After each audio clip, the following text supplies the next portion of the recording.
All right, what's up, my little wooty woo? I just finna say this time I'm talking about basically how you should test the spirits of people. Like you cannot literally believe everything everybody says. It might sound good, that don't mean it's good or true. Just like in this, beloved, believe not every spirit, but try the spirits whether they are of God, because many false prophets are going out into the world.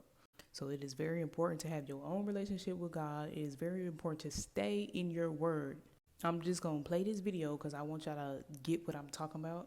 Let's say you know someone that since a very young age, they just know things and they have had certain experiences throughout life that a lot of people will not believe or it's just like crazy. How do you know that it's coming from a good source and not from something? So you're asking how to discern if something is from God or if it's from Satan, right? Yeah. Very good. So that's a very good question. I will go to Jeremiah 29, verse 8 and 9. What it tells you is like dreams, visions, things like that are actually not from God. Yes, in the past, he spoke in dreams and visions, but now that the Bible is completed, he only speaks through the word. Now, Satan is a con man, you have to understand. He's never going to tell you only bad things. See, angels, which are fallen angels, which are demons, can actually come and have provision over you. They can help you, they can guide you. Satan can also bless people with the things of the world. God doesn't speak to us in that way. Hebrews chapter 1, verse 1 and 2 tells us that God only speaks through the word. In past times, yes, he spoke through dreams and visions, sure, but that was before the Bible was written.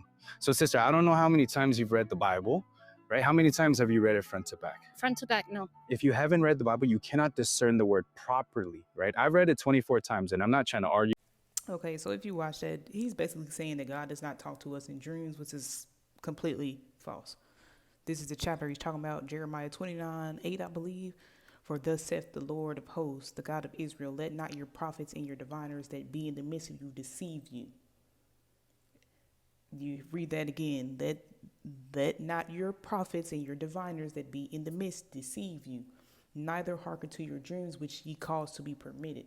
So basically saying that prophets and diviners, they can give you dreams. Yes, demons and stuff like that, they can give you dreams. Satan can give you dreams. And he's saying, do not let them deceive you. Neither hearken to your dreams, which they cause you to be dreamed.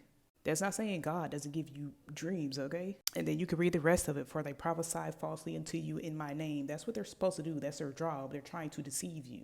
I have not sent them, saith the Lord.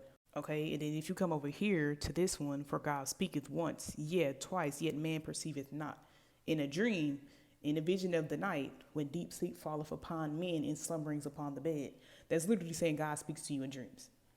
Even till this day, God speaks to me in dreams. It doesn't matter if it's Old Testament, New Testament, he still does this because when you are asleep, this is when you are more likely to perceive these things. As you know, during the daytime, we can be busy. But when you wake up, you're like, oh, I had a dream. But what you need to learn is how to decipher whether it's from God or from Satan. That's why he said, don't let them deceive you. But every dream is not from God and every dream is not from Satan. This is why you stay in your word, you stay in your relationship with God. So when he does speak to you in a dream, you're going to be like, oh, that's from God. It could even be something simple. He'll just be telling you. You get what I'm saying? But stay in your word. That's all I got to say. Stay in your word. Don't believe everybody. Stay in your word. Stay with God.